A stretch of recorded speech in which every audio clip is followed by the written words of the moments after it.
teman-teman, kalian tahu nggak sih, ternyata Pancasila itu sangat penting bagi kita sebagai warga negara Indonesia.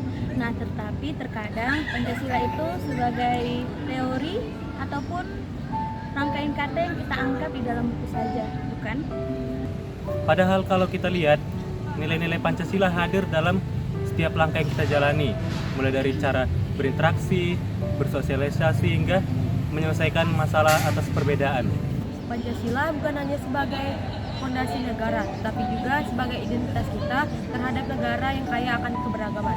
Nah, di video kali ini kita akan melihat bagaimana penerapan nilai-nilai Pancasila di dalam lingkungan kampus. Sebab Pancasila bukan hanya sekedar kata-kata, tapi sangat istimewa keberadaannya di dalam hidup kita. Keberagaman adalah warna yang memperindah Indonesia. Sila pertama yaitu ketuhanan yang Maha Esa.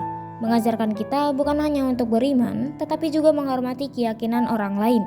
Sama seperti dalam situasi di video ini, menjaga ketenangan saat ada yang beribadah adalah bentuk toleransi sederhana yang punya makna besar.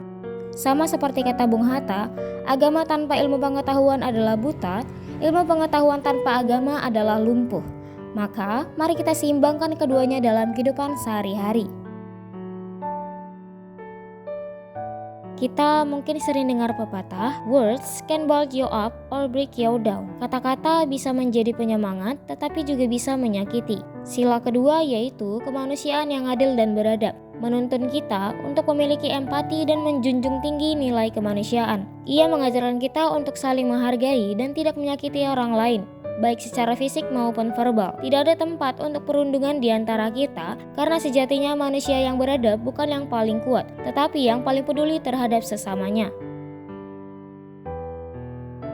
Persatuan bukan hanya soal berdiri di bawah satu bendera yang sama, atau tentang sikap menjaga kesatuan bangsa, tetapi juga tercermin dalam sikap gotong royong dalam lingkungan kampus. Sama seperti dalam sketsa di video ini, bagaimana cara kita bisa bekerja sama meski berasal dari latar belakang yang berbeda-beda. Gotong royong mencerminkan semangat sila ketiga, yaitu persatuan Indonesia. Seperti kata pepatah, bersatu kita teguh, bercerai kita runtuh. Dalam kebersamaan kita bisa lebih kuat, dan dalam perbedaan kita bisa saling melengkapi.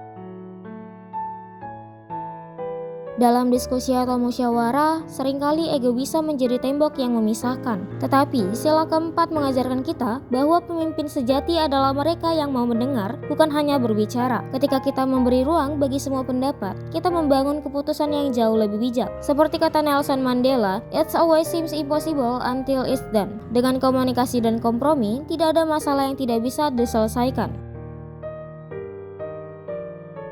Keadilan bukan berarti semua orang mendapatkan hal yang sama, tetapi semua orang juga berhak mendapatkan apa yang seharusnya mereka terima. Sila kelima mengajarkan kita untuk bersikap adil, seperti berteman tanpa memandang perbedaan latar belakang, baik dari suku, agama, ras, dan antar golongan. Kampus adalah miniatur dari Indonesia, di mana kita bisa belajar bagaimana keberagaman seharusnya menjadi kekuatan, bukan sekadar perbedaan. Nah, jadi teman-teman, ternyata Pancasila itu bukan hanya sekedar rangkaian kata saja, tetapi juga sebagai sesuatu yang harus kita praktekkan setiap harinya. Dari cara kita menghormati, bekerja sama, menyelesaikan masalah, hingga memperlakukan orang dengan adil. Seperti kata Bung Karno, perjuanganku akan lebih mudah karena melawan penjajah, tapi perjuanganmu lebih sulit karena melawan bangsamu sendiri. Maka, mari kita menjaga semangat nilai Pancasila di dalam diri kita, karena perubahan besar itu selalu dimulai dari langkah kecil. Terima kasih dan sampai jumpa.